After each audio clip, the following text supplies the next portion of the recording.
एक मिनिट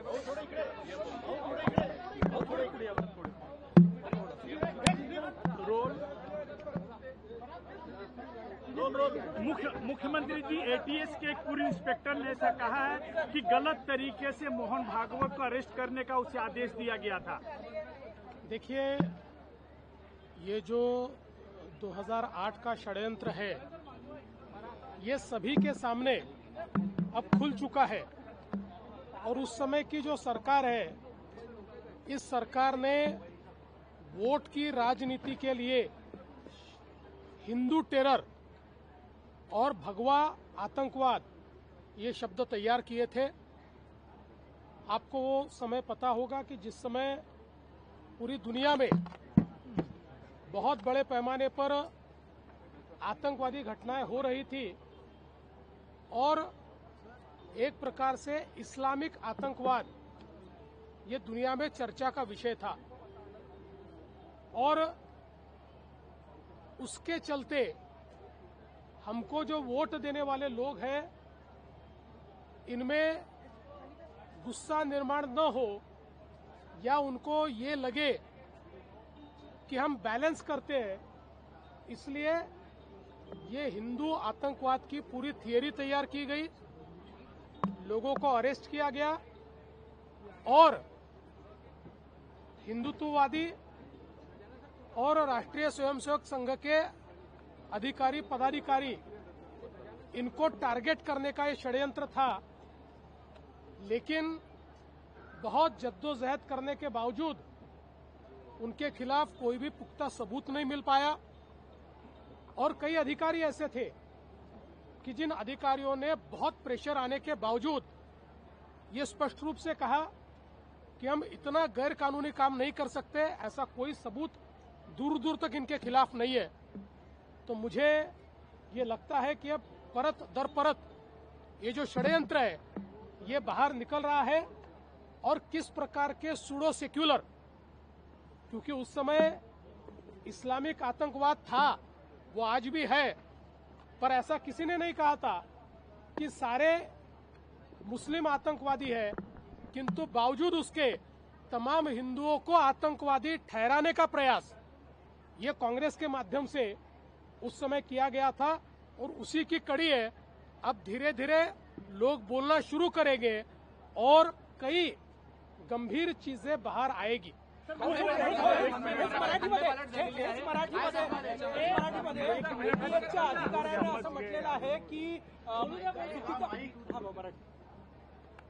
खरं म्हणजे आपल्या सर्वांपुढे कालच्या निकालानंतर काँग्रेस पक्षाने जे हिंदू टेरर किंवा भगवा आतंकवाद अशा प्रकारचं नरेटिव्ह तयार केलं होतं, ते पूर्णपणे बस्ट झालेलं आहे। आपल्याला कल्पना आहे की 1990च्या दशकाच्या शेवटच्या भागात आणि साधारण 2000 मध्ये सुरुवातीच्या दशकामध्ये संपूर्ण विश्वात मोठ्या प्रमाणात आतंकवादी घटना घडल्या। अमेरिकेत देखील घटना घडल्या, युरोपमध्येही घटना घडल्या, भारतात तर घडल्याच घडल्या। आणि यातल्या अनेक घटनांचे धागेदोरे पाकिस्तानपर्यंत होते आणि त्यातनं एक इस्लामिक टेररिझम अशा प्रकारचे एक नरेटिव्ह कॉइन झाला। हा काही भारताने कॉइन केला नव्हता, जगामध्ये कॉइन झाला। भारतामध्ये या नरेटिव्हचा आपल्या वोट बँकेवर विपरीत परिणाम होतोय, अशा प्रकारे काँग्रेसला लक्षात आलं। खरं म्हणजे कोणीच सर्व मुसलमानांना आतंकवादी ठरवलं नव्हतं, पण तरी देखील या ठिकाणी सर्व हिंदूंना आतंकवादी ठरवण्याकरता काँग्रेस पक्षाने हे षड्यंत्र रचलं, यूपीएने षड्यंत्र रचलं आणि हिंदू आतंकवाद, हिंदू टेरर अशा प्रकारचा शब्द कॉइन करून अनेक लोकांना पकडलं आणि मग प्रयत्न सुरू केला, एक यंत्रणेवर दबाव आणण्याचा प्रयत्न सुरू केला। हिंदुत्ववादी संघटना आणि विशेषतः राष्ट्रीय स्वयंसेवक संघ याचे अधिकारी किंवा विचार परिवारातील अन्य संघटनांचे पदाधिकारी हे कसे या सगळ्या भगव्या आतंकवादामध्ये सामील आहेत अशा प्रकारचं षडयंत्र तयार करण्याचा प्रयत्न झाला, पण त्याचे दूर दूरपर्यंत कुठलेही पुरावे त्यांना मिळाले नाही.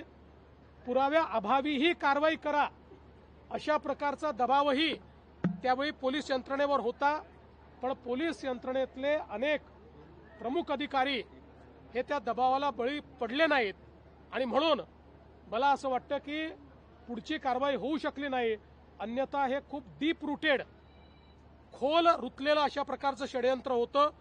मात्र आता त्याचा पर्दाफाश झाला आणि हळूहळू यातल्या सगळ्या घटना बाहेर येतील आणि कशा प्रकारे त्यावेळच्या देशातल्या सरकारने आणि राज्यातल्या सरकारने हिंदूंना आतंकवादी ठरवून हिंदू संघटनांना बॅन करण्याकरता, हिंदू संघटनांना संपवण्याकरता एक प्रयत्न उभा केला होता, हे यातनं लक्षात येतं. सर, उस अधिकारी ने कहा है कि उसने उनकी बात नहीं मानी, इसलिए उसके कैरियर बर्बाद कर दिया गया.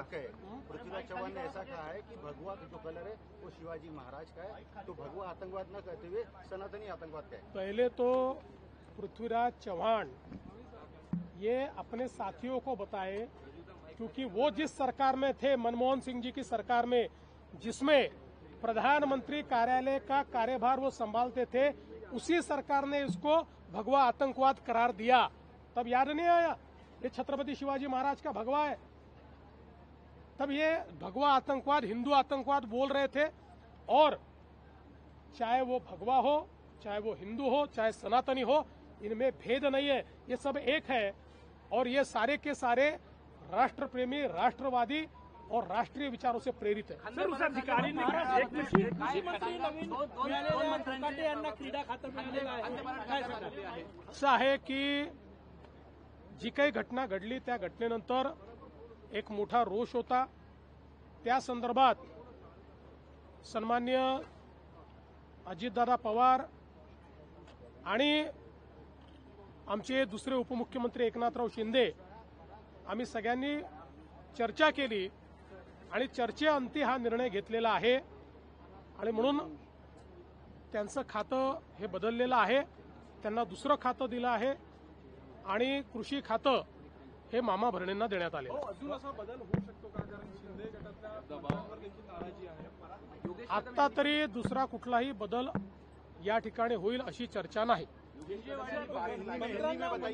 मंत्र्यांना तुम्ही एकदा सूचना दिलेल्या आहे की असं वादग्रस्त वक्तव्य करू नये भविष्याच्या काळात. हे नक्की आहे की आता जर कोणी अशा प्रकारे बेशिस्त वर्तणूक करेल तर त्यांना सगळ्यांना आम्ही सांगितलेल्या तिघांनी कि आम्ही हे खपवून घेणार नाही आणि याच्यावर कारवाई होईल. सर, जिस तरीके से कृषि मंत्री का विभाग बदला गया, तो क्या ये अन्य मंत्रियों के लिए संकेत है कि संभल जाओ?